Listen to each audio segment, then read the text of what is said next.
Esta edición de este día 23 de octubre del año 2020 del Comercio en la mañana de hoy, mi querida Ali.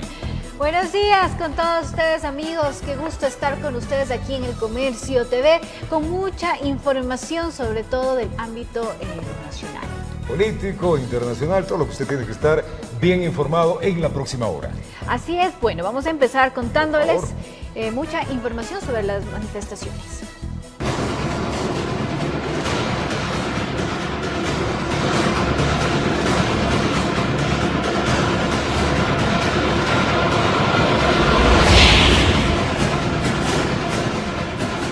Movimientos y organizaciones sociales marcharon por el centro de la capital para protestar contra las políticas económicas del gobierno. Al final de la jornada se registraron enfrentamientos entre manifestantes y también agentes del orden.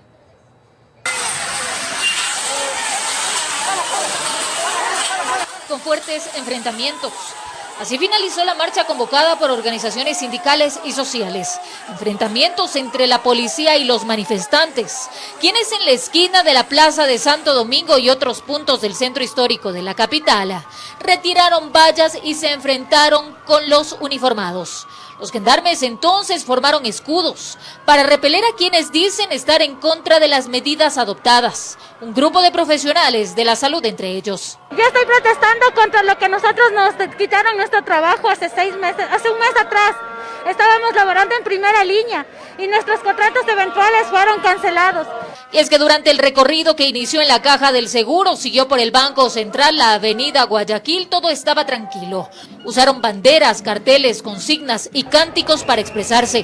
No tenemos trabajo, hay miles y miles de personas sin trabajo, por el derecho al trabajo. Yo salgo a protestar por el desempleo, porque no hay.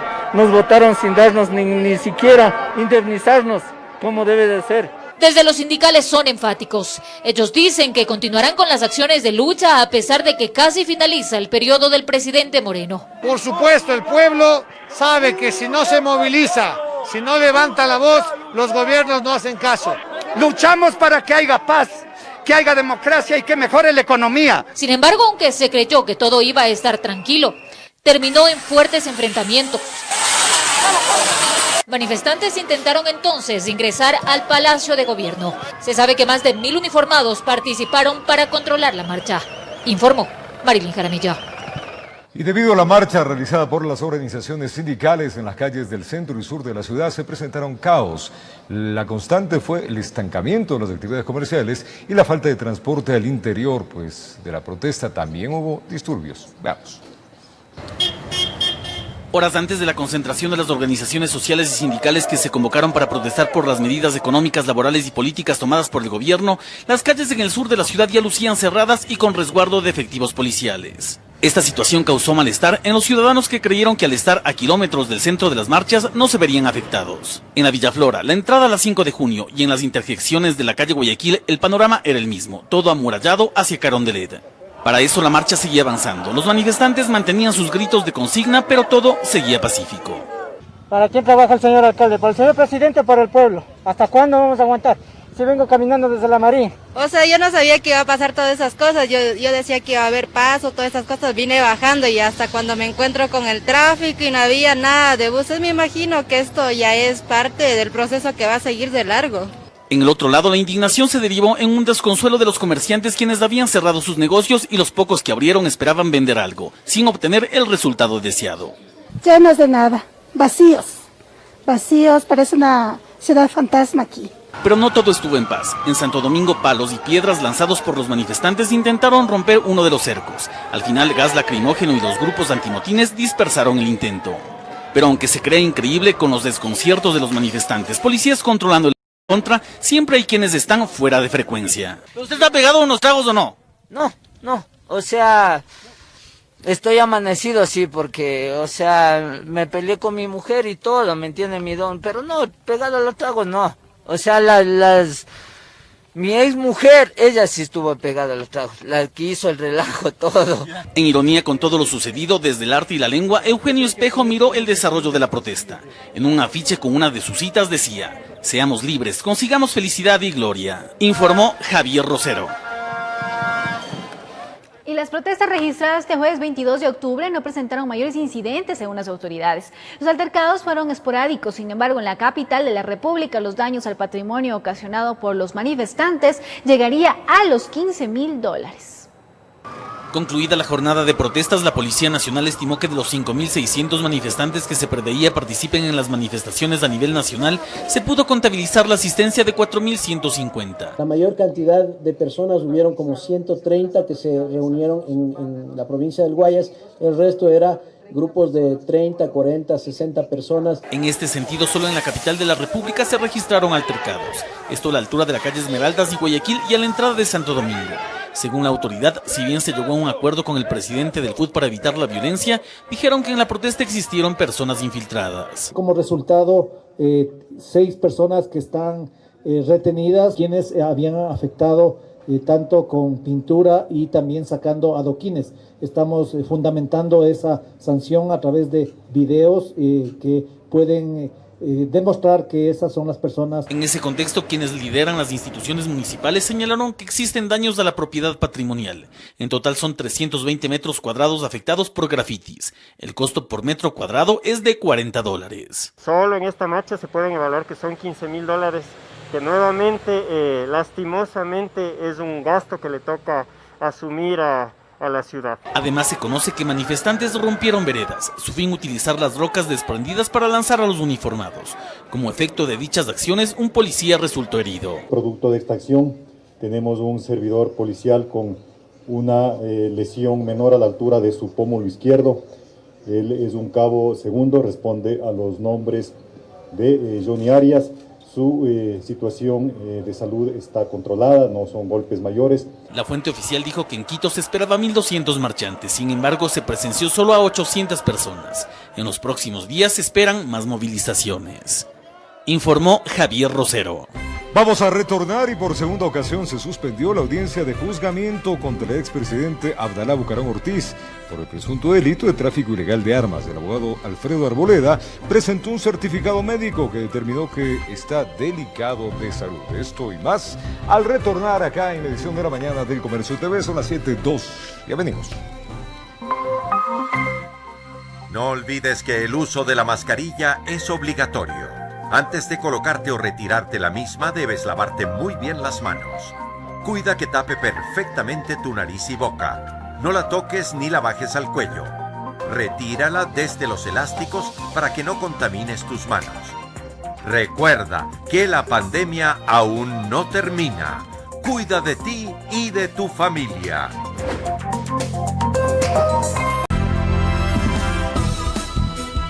Es tiempo de contarles que por segunda ocasión se suspendió la audiencia de juzgamiento contra el expresidente Abdalá Bucaram Ortiz por el presunto delito de tráfico ilegal de armas. Su abogado Alfredo Arboleda presentó un certificado médico que determinó el delicado estado de salud de Bucaram debido a una afección cardíaca, incluso con riesgo de muerte.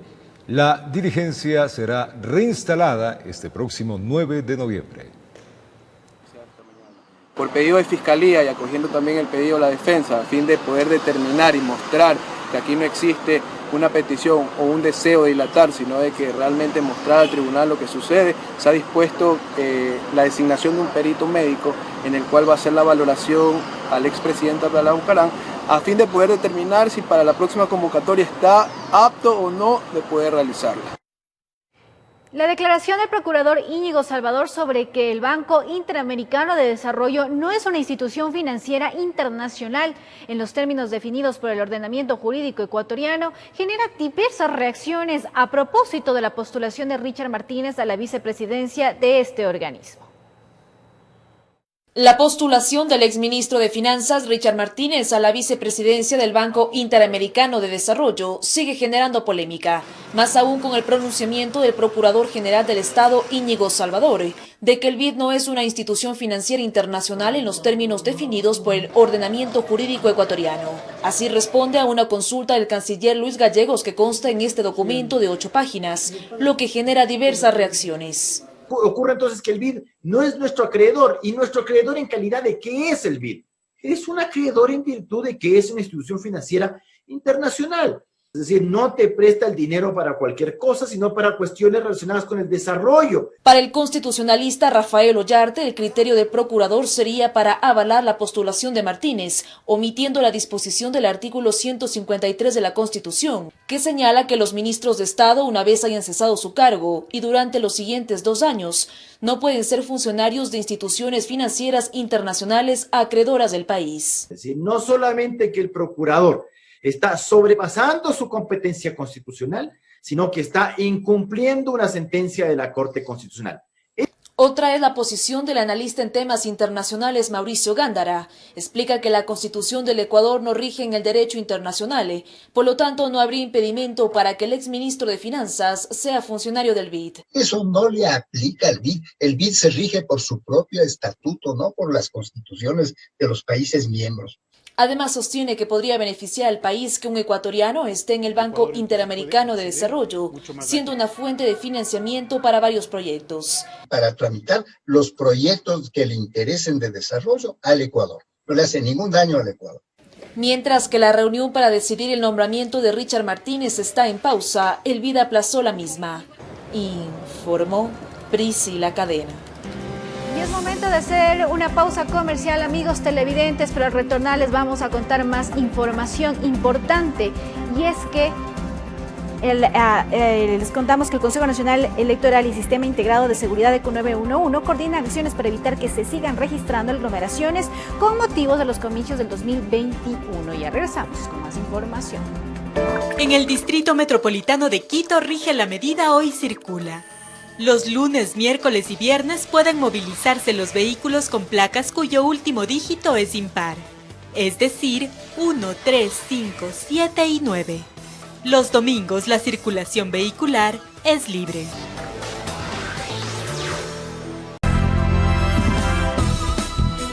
Vamos a contarles ahora que el Consejo Nacional Electoral y el Sistema Integrado de Seguridad ECU 911 coordinan acciones para evitar que se siga registrando aglomeraciones con motivo de los comicios del 2021. La herramienta distanciados, utilizada para la apertura de las playas, será la aplicada en el proceso electoral. ¿De qué manera? Preste atención. 76.458 aglomeraciones se han registrado a nivel nacional desde la declaratoria de emergencia sanitaria por el COVID-19 hasta la fecha. De este número, más de 20.000 corresponden a concentraciones políticas, de las cuales 5.095 son en Quito. Cifras que alarman a las autoridades, pues son los primeros eventos en el marco de los comicios del 2021 y se supone deberían ser los menos riesgosos. En 17 eventos de inscripciones, 5.040 personas fueron, sin cumplimiento del distanciamiento social y en algunos de los casos inclusive de la mascarilla. Un potencial riesgo de contagio, dicen. Por ello ya se articulan acciones. Es así que la presidenta del CNE, Diana Tamaín, se reunió con el director del ECU 911, Juan Zapata, para delinear la aplicación de la herramienta distanciados en las elecciones del 2021, misma que fue utilizada en la apertura de las playas del país. Nos corresponde a nosotros ahora mirar y priorizar dónde son las zonas de mayor riesgo, dónde tenemos mayor número de votantes, se amplíen o se dividan para garantizar también el distanciamiento. En estos recintos de mayor afluencia se implementará este sistema de videovigilancia. Además, adelantó que al interior de los mismos se contará con asistentes sanitarios, que estarán vigilantes de que los electores vayan y ocupen la mascarilla de forma obligatoria, que se cumpla con ese distanciamiento. Mientras tanto, el control fuera de los recintos resaltó que es competencia de los municipios. De que hay puestos de venta, se pueda normalizar, se pueda poner reglas y no sean el motivo de aglomeraciones, que es el mayor riesgo. Finalmente hicieron un llamado a las organizaciones políticas para respetar las medidas de bioseguridad. En Quito informó Adriana Rojas. Y el movimiento ahora anuncia la objeción contra la candidatura de Carlos Rabascal del movimiento Unión por la Esperanza por supuestos nexos con paraísos fiscales. Rabascal se pronuncia y afirma que se trataría de una herencia que se transformó en $3. Los integrantes del movimiento ahora anunciaron que presentarán ante el Consejo Nacional Electoral una objeción en contra de la candidatura correísta de Carlos Rabascal a la vicepresidencia de la República. Ellos explican las razones. Es accionista del Banco de Guayaquil Sociedad Anónima, constante en la página web del Servicio Nacional de Rentas Internas, Banco de Guayaquil Sociedad Anónima sería integrante de 2 sociedades domiciliadas en paraísos fiscales. El dirigente del movimiento Ahora, Michael Aulecia, detalla que estas razones son suficientes para que Rabascal no pueda ser candidato a la vicepresidencia, pues el postulante se encontraría en las inhabilidades a las que se refiere el artículo 96 en el numeral 9 del Código de la Democracia, que establece que no podrán ser candidatos quienes tengan bienes o capitales de cualquier naturaleza en paraísos fiscales. La candidatura del binomio presidencial deberá ser rechazada de forma definitiva. Pero mediante un comunicado, Carlos Rabascal se pronunció, afirmando que si bien él tiene acciones en el Banco de Guayaquil, se trataría de una herencia del año 1983. Pero con la crisis de la dolarización, estos desaparecieron y se convirtieron en $3. Mi abuelo me regaló y me transfirió 1000 sucres en acciones, que por el feriado bancario hizo que perdamos la moneda propia y que entremos a la dolarización. Se transformaron en $3. Por tanto, no me impide participar en las elecciones, porque soy accionista microminoritario. Mientras tanto, el Tribunal Contencioso Electoral notificó al Consejo Nacional Electoral ejecutoría de la sentencia donde rechazó el recurso subjetivo presentado anteriormente por Michael Aulecia del Movimiento Ahora en contra de la resolución del CNE que concedía plazo de subsanar errores a Unión por la Esperanza, informó Ismenia Solórzano. 7:25 en la mañana, es tiempo de dar la bienvenida hoy viernes al ministro de Transporte y Obras Públicas a este escenario del Comercio TV. Vamos a charlar con él, señor ministro José Gabriel Martínez. Soy Roberto Álvarez Vandenberg desde la Estación Central en la ciudad de Quito. Un placer saludarle. ¿Cómo estamos? Muy buenos días, gracias por la invitación. Faltaba más, ministro. Gracias también por acompañarnos. Entremos a materia, múltiples temas, ministro.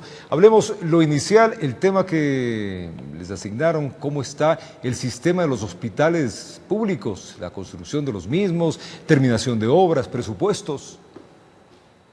Bueno, a partir del 1 de septiembre, en que el Ministerio de Transporte y Obras Públicas recoge las funciones del SECOP, se nos asigna mediante decreto ejecutivo, comenzamos a trabajar ya en una serie de hospitales, principalmente en aquellos que están en construcción en Manabí dentro del proyecto de reconstrucción. Ahí tenemos 4 hospitales, uno en Pedernales, Bahía, Manta y en Chone.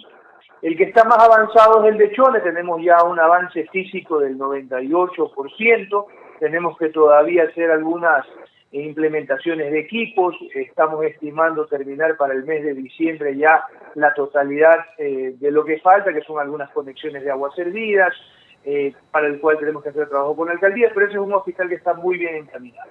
El otro hospital, el de Bahía, si bien tiene algunas complicaciones, principalmente porque existe un pedido de la Mancomunidad del Norte en que se amplíen 3 áreas nuevas que no habían sido consideradas en los diseños originales. Esto se ha venido trabajando con ellos, estamos haciendo reuniones regulares indicándoles cómo avanzan los estudios, pero obviamente esto de aquí va a depender un poco del trabajo que también nos permite hacer Contraloría, porque había un contrato complementario existente ya sobre este hospital, y obviamente hacer uno adicional tendremos que ver si no nos pasamos el límite que es el 15% de contratación. En el tema del hospital de Manta, sí, siga, señor ministro. Hospital de Manta. El hospital de Manta es un hospital que está en una repotenciación, que se está avanzando a buen ritmo, estuvo parado por la emergencia COVID y también porque hubo un problema inicialmente, no se contrató el año pasado la contingencia, esto ya significaba sacar a los pacientes para que puedan pues estar en otro lugar mientras se hacía la reconstrucción del hospital. Esto no se había contratado, ya se lo hizo anteriormente y se ha logrado avanzar. Y finalmente el hospital de Pedernales, que es con el que hemos tenido, el que se ha vuelto un poco más mediático, usted sabe que no pudimos cobrar las pólizas de buen uso de anticipo porque se interpuso una medida cautelar en un juzgado de Guayaquil, el cual emitió a favor de la compañía de seguros una acción para evitar que se paguen esas pólizas. Nosotros intervenimos en el juicio de lavado de activos que se lleva en Puerto Viejo para poder recuperar esos fondos, pero la jueza de Puerto Viejo determinó hace unas 2 semanas, 3 semanas, que ese dinero debía ir a una cuenta de custodia de inmobiliarias. Sale de las cuentas del consorcio Pedernales a una cuenta inmobiliaria que es del Estado, pero de custodia, significa que no se puede usar la liquidez. Entonces nos deja en una misma consideración, pero nosotros habíamos establecido un plan B, que era usar un saldo de una línea de crédito con el China Development Bank, que era una línea de $800 millones sobre la cual se han aplicado un sinnúmero de proyectos, y lo que se hizo fue pedirle a Finanzas que nos dé $16 millones de ese saldo de esa línea para poder utilizarlos en el hospital de Pedernales, y ya se ha aceptado, ya tenemos partida presupuestaria, ya se invitó a una compañía china que se llama CanC, que participó en el proceso para justamente hacer este trabajo. Y al ser mediático, ministro Martínez, este hospital, evidentemente los ojos de la ciudadanía están puestos en él, por todo lo que ya plenamente se sabe frente a la opinión pública. ¿Para cuándo está previsto, de acuerdo a la concesión, de que este hospital finalmente sea entregado al público y justamente a Manabí entero? Bueno, nosotros esperamos firmar el contrato en el mes de noviembre. Él tiene un plazo de 360 días de ejecución. Estamos hablando que en noviembre del 2021 debería estar conclusa esta obra. ¿El costo de la misma? 16 millones, un poquito más, pero hemos aprovechado, para poder financiar también el equipamiento, que son 2.5 millones más, de tal forma en que se entregue un hospital completamente funcional con todos los equipos, y se hace de esta manera para que luego, en los momentos de que ya se esté construyendo, se puedan ir implementando estos equipamientos y luego no haya que romper paredes, ni haya que hacer movimientos para poder ingresar estos equipos dentro de la obra civil. Esta empresa china que ha ganado la concesión, ¿cuánta experiencia tiene en las obras de este tipo? Bueno, dentro del país tiene casi $800 millones contratados en obras hospitalarias, como Monte Sinaí, como el Hospital del Guasmo, con actas de entrega-recepción definitivas, lo cual es muy importante. La acta de entrega-recepción definitiva marca que ya el usuario a satisfacción ha recibido el bien que ha sido construido. Y eso diferencia mucho porque hay muchas empresas que tienen actas de recepción provisional. Correcto. Entonces, todos estos elementos de tener una gran cantidad de montos de contratación, de tener actas de recepción definitiva y de haber participado dentro del proceso del hospital previamente, hecho que supone de que tienen conocimiento del proyecto, porque participaron, hicieron una oferta en el proyecto y obviamente no fueron calificados por las razones que hayan sido. Pero el tema es que es una empresa con la que tenemos confianza de que vamos a poder avanzar rápido, y se le ha pedido a ellos que obviamente se considere la mano de obra local, que se considere a los pedernalinos, para que puedan ellos también sentir, no solamente a nivel de mano de obra no calificada, sino también a nivel de transporte, para que puedan sentir también beneficios de esta inversión que está haciendo el gobierno nacional. Ministro Martínez, bueno, le pusieron a correr en las obras de los hospitales. Enhorabuena que durante todo este periodo se vayan entregando obras que tenían que haberse entregado tiempo atrás. Ya hemos hablado con bastante acuciosidad de qué es lo que ha sucedido. Vamos a las otras obras también. ¿Cómo está el caso de la ampliación de la vía Naranjal-Tenguel? Allá también pues se entregó ya una concesión, un poco cuáles son los beneficios, tiempo previsto, la inversión que se hace, incluso se habla de un peaje. Bueno, claro, es un modelo de concesión. Es importante resaltar que el gobierno en estos 4 años de gestión, bueno, falta un poco para terminar, hemos logrado sacar adelante 4 procesos de concesiones viales. Chongón Salinas, Santo Domingo Buena Fe, Ríos Tenguel, Huaquillas, y esta última que es Naranjal Tenguel. Una inversión de $120 millones en CAPEX. Esto significa la inversión inicial para poder hacer la ampliación y el paso lateral de Naranjal. Luego viene la inversión en OPEX, que son alrededor de $200 millones más, pero esto ya se da en los mantenimientos rutinarios a lo largo del tiempo de la concesión. Hay mantenimientos rutinarios, periódicos, con mayor intensidad, dependiendo del desgaste, obviamente, de la vía. Esta inversión de inicial del CAPEX, $100 millones invierte la empresa privada, $20 millones en la aportación. Estamos hablando de un 83% de la privada, un 17% el sector público. Esa se recuperará a través, obviamente, de un contazgo que está, obviamente, socializado y conversado, porque si usted conoce esa vía necesita urgentemente una ampliación a 4 carriles. Es una vía muy productiva, porque salen todos los productos del oro hacia Guayaquil. Ahí están los beneficios.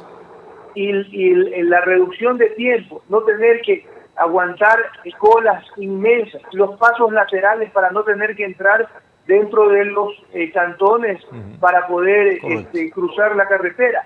Son beneficios importantísimos que tanto el sector empresarial como el sector de transporte nos han pedido con insistencia, más que aceleremos esto.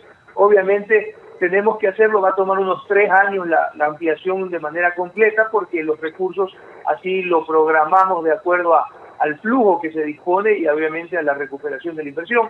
Pero creo que con esto dejamos complementado la ampliación a 4 carriles de una de las vías más importantes del país que conecta Guayaquil con Machala, porque el tramo que va desde Tenguel hasta Huaquillas también fue arreglada esa concesión, es una concesión que venía del 2016 pero estaba completamente parada, no había un acuerdo, no estaban trabajando, no estaba funcionando, y llegamos nosotros y nos pusimos de acuerdo con el concesionario, hicimos una ampliación del plazo de construcción, metimos 10 kilómetros más dentro de la concesión, se hace un aporte estatal también para poder apoyar a destrabar este tema porque se eliminó un peaje, y de esta manera vamos trabajando poco a poco y logrando estos sueños importantes de tener carreteras de mejor calidad, de mejor nivel para las carreteras que son más importantes dentro del país. Sin duda. Le han puesto, ministro, el acelerador ya en la parte final de este año con tantas obras y concesiones. Hablemos también un poquito de la concesión que se tiene en el puerto allá en Guayaquil. ¿Qué tipo de concesiones, cuáles son las ejecuciones que va a tener? ¿Qué presupuesto, qué alcance tiene esto? Mire, nosotros el año pasado renovamos la concesión del puerto de Guayaquil con Contecom por 19 años más. Y esta concesión, esto permitía una inversión de más de 200 millones de dólares y las primeras durante el tiempo de concesión, pero 40 millones de dólares casi de manera inmediata en dragado, que era algo importantísimo. ¿Por qué? Usted dragó el canal de acceso a los puertos de Guayaquil, lo hizo el municipio de Guayaquil, del alcalde Nebot, de manera muy eficiente, a través de una APP. Pero, ¿qué pasa si el puerto de Guayaquil no tenía el mismo dragado? O sea, los bancos pueden entrar por el canal de acceso, pero luego no van a poder entrar a los muelles del puerto principal de la ciudad de Guayaquil. Entonces, se les permite a través de esta ampliación que sea este dragado, que sea un reforzamiento de muelles, que se rehabiliten grúas más amplias para poder hacer las operaciones de carga y de descarga mucho más ágiles. Y creo que esto va fortaleciendo. Asimismo, con el puerto público tenemos puertos privados como TPG, que ha hecho inversiones también importantes dentro de su facilidad portuaria, ampliando su muelle, reforzándolo, comprando grúas mucho más rápidas. Y de esta manera creo que Guayaquil se impone como la ciudad puerto principal del Ecuador, en donde las mayores exportaciones no petroleras, casi un 85% de las exportaciones no petroleras salen. Y eso es importante recalcar, de que estas inversiones y este ambiente y esta circunstancia que el gobierno presenta para que las inversiones privadas se realicen es positivo. Es algo que nosotros probablemente hace mucho tiempo no teníamos.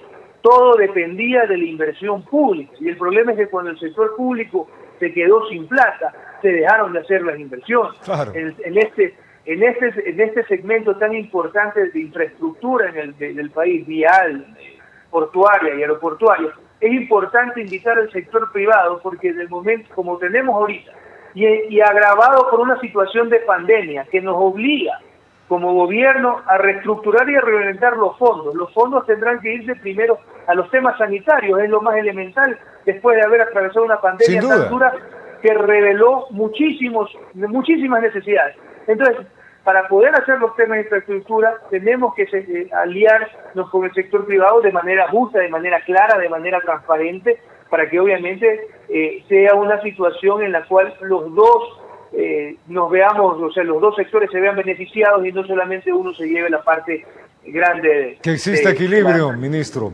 Hay buenas noticias, ministro, eso es bueno para el país, que se estaban entregando obras, es uno de los reclamos que tenía la ciudadanía, que no veían obras, pero claro, si no hay plata en el Estado del ente público, tiene que ser una empresa privada con una estructura equilibrada. Finalmente, ministro, ya estamos en la parte final de este gobierno, ya quedan muy poquitos meses. ¿Qué es lo que se va a priorizar en las obras también? Aparte de lo que nos ha contado, ¿qué otras tenemos? Mire, estamos muy contentos con un modelo de mantenimiento por resultados en 1.000 kilómetros de red vial estatal. Ya son 7 contratos con CAF y este es un mantenimiento, este es un proyecto interesante. ¿Por qué? Desearle un buen fin de semana. Gracias por acompañarnos acá en esta edición del Comercio TV, conversando de estos temas que necesita la ciudadanía saber. Un buen fin de semana, ministro. Gracias al ministro José Gabriel Martínez, ministro de Transporte y Obras Públicas. Aquí hacemos una pausa, nosotros ya venimos con más.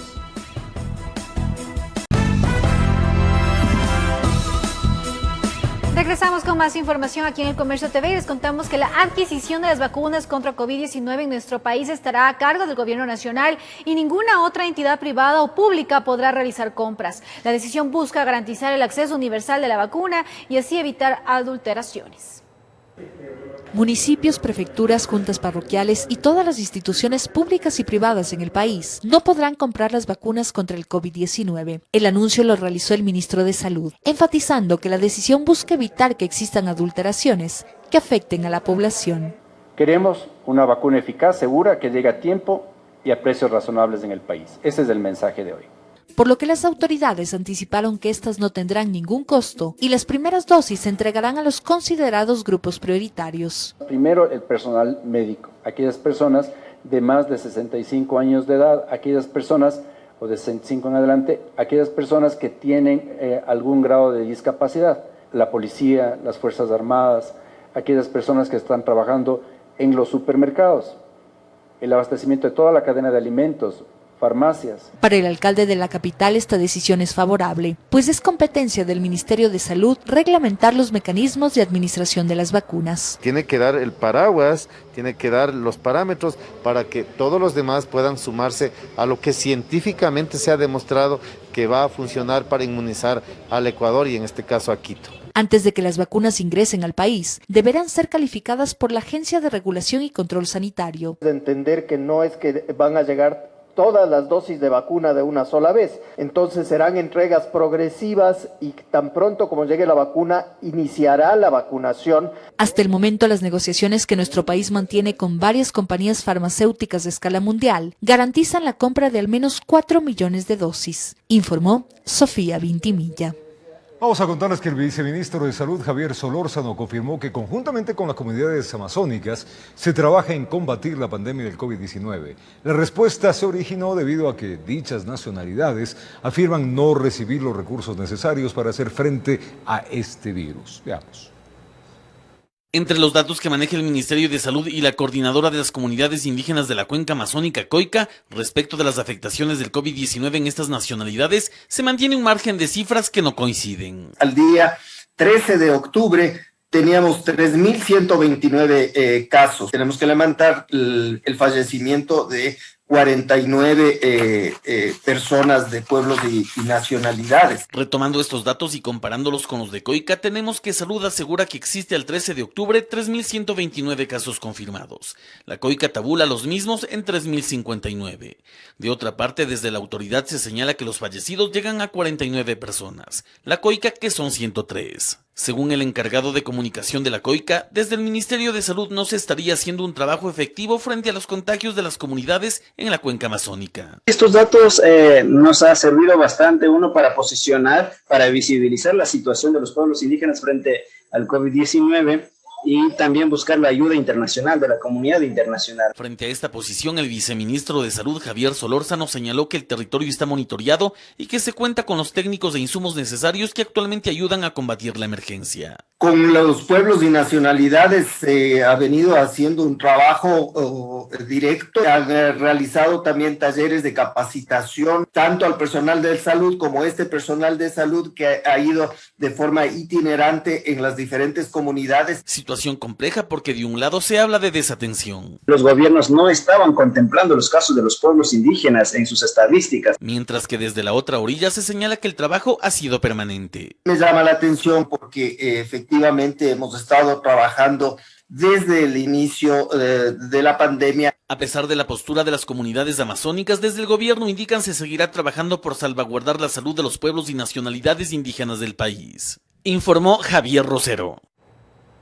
Y la familia Núñez Morillo compartió su historia de vida al dar positivo para COVID-19 y los duros momentos que enfrentó por 25 días. En medio de los padres estaba la pequeña Emma, de 4 años de edad, quien también resultó contagiada. Los esposos nos esperaban en casa. Rafael y Joana son sobrevivientes del COVID-19. Un martes él presentó algunos síntomas que fueron empeorando con el pasar de los días y más tarde confirmó que estaba contagiado. Y enfrentarse a esa situación de que tú quizás estás en riesgo de morir, tu papá, tu esposa, tu hija, todo eso te cambia totalmente la vida. Días después a su esposa el COVID también lo abrazó. Presume que fue Rafael quien la contagió. Los síntomas fueron más llevaderos para ella. Los primeros días, fiebre y dolor de cuerpo eran la tónica, aunque después perdió el gusto. Esa fuerza que por naturaleza hemos tenido las mujeres es de verdad, o sea, en esos momentos duros es cuando sale. Pero la preocupación mayor era la pequeña Emma, aunque ella en medio de su inocencia seguía corriendo y jugando por casa.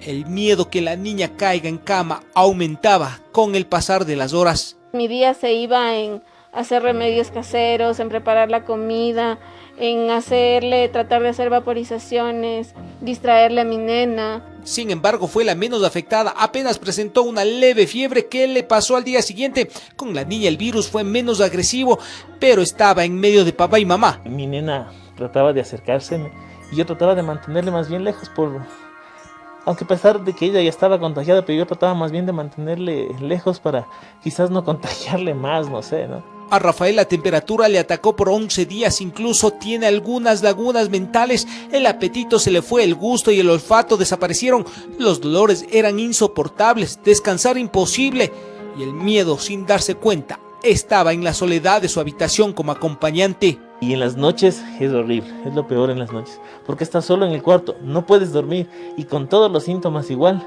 Con todo este panorama, sin poder salir de casa, su padre era llevado a un hospital, la salud del adulto mayor era grave, el virus atrapó a la familia. Ahora está seguro que los milagros existen. Milagrosamente, su progenitor salió de UCI y sobrevivió al COVID. A disfrutar de la gente que tienes a tu alrededor día a día, porque no sabes cuándo te llega. En Quito informó Iván Casamen. Preste atención a esto. La talla baja en el Ecuador está considerada como una patología que afecta a 1 de cada 5 niños.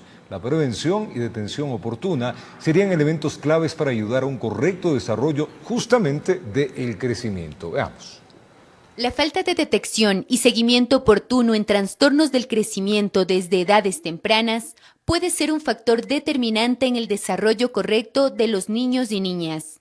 Como parte del Día Mundial de las Personas con Talla Baja, se presentó el primer protocolo de prevención para el Ecuador. El crecimiento es un proceso biológico, activo, que se inicia desde que empieza la fecundación y termina al final de la adolescencia. Las investigaciones más recientes en el país se ubican entre los años 2014 y 2017, mostrando que 1 de cada 5 niños tiene talla baja. Empiezan a decir las encuestas que 24 niños de cada 100 presentan cierto signo de talla corta. Brotaba como resultado que el 14.7% de los niños menores de 5 años son diagnosticados de talla baja. Las causas de un déficit de crecimiento se debería a varios factores, por lo que es necesario un diagnóstico oportuno. Este crecimiento es multifactorial y básicamente está determinado por una situación genética. Está regulado por algunas hormonas y puede ser modificado por factores socioculturales, económicos y psicosociales.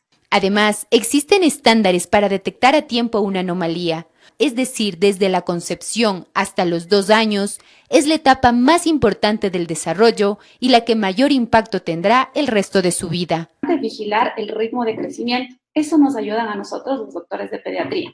Y por eso la importancia de que los padres lleven en forma periódica y dependiendo de las épocas de vida, para que el pediatra pueda hacer un seguimiento oportuno y se haga un diagnóstico adecuado y en el tiempo adecuado para poder tener un mejor resultado final respecto a esta situación de talla baja.